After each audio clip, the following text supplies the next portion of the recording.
مالك يا ست مطر؟ يا اختي عمالك تتلفتي يمين وشمال، هتخلي اللي مش واخدين بالهم يفتكروا ان احنا عاملين عامله ولا حاجه. برضه الحذر واجب، الواحده مننا لازم تاخد بالها وتحرص. ليه يا اختي كفالة الشر؟ واحنا يعني داخلين نعمل معصيه ولا حاجه؟ يا بنت مش قصه معصيه، انما الولايه اللي احنا طالعين لها دي ما نعرفهاش، لا عمرنا شفناها ولا كلمناها. اطمني، انا كلمتها وعملت فيها حبيبتها على الاخر، اطمني بقى.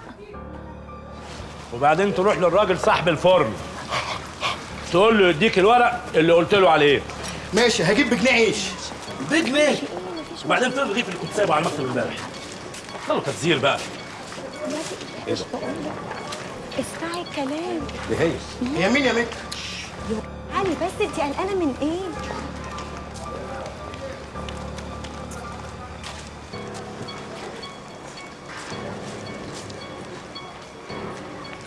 انت قلت لي البيت ده بتاع مين؟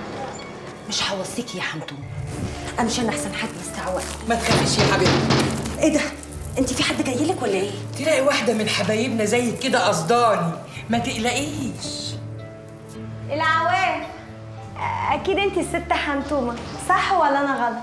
ايوه يا اختي، اهلا وسهلا اهلا وسهلا. اهلا بيكي، دي الست مطر اللي حكيت لك عنها. يا اهلا وسهلا يا ست نطره.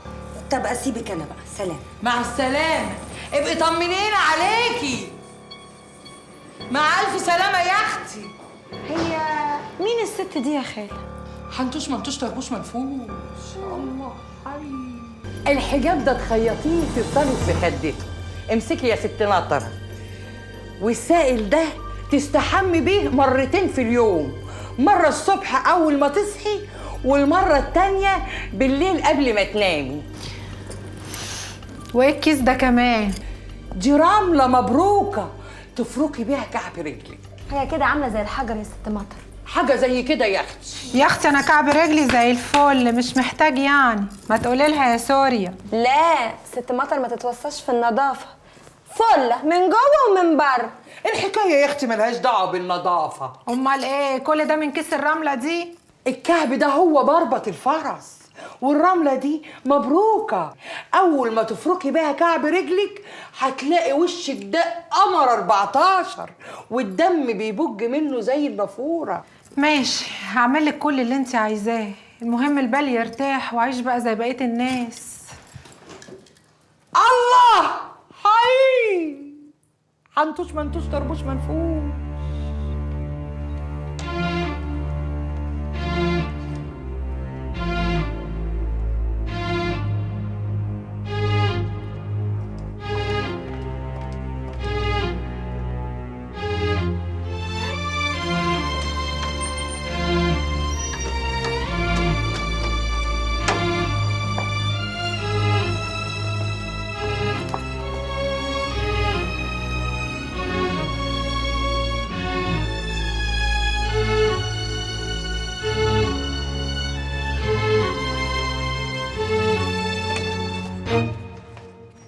ايه ده انا بدور عليكي في البيت، انت كنت فين؟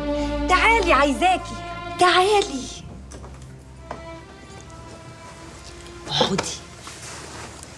مش انا عرفت جوزك بيهج كل يوم وبيروح فين؟ وليه مش طايقك ولا عايز يخلف منك؟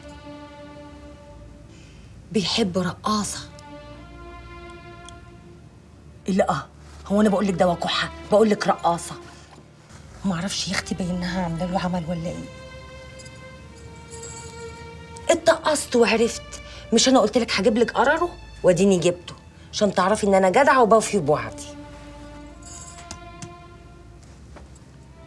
رقاصه واسمها رمانه، وتعرفوا من قبل ما يدخل السجن، وبيقولوا يعني ان هم عندهم حكايات بينهم وبين بعض يا اختي ولا الف ليله وليله. ما تخافيش قوي كده يا اختي، هنتصرف، لازم نعمل حاجه ونخلص من البت دي. بس اوعي تقولي لسي خميس اني قلت لك حاجه، ولا ابو سنه ده ينيل عيشتي.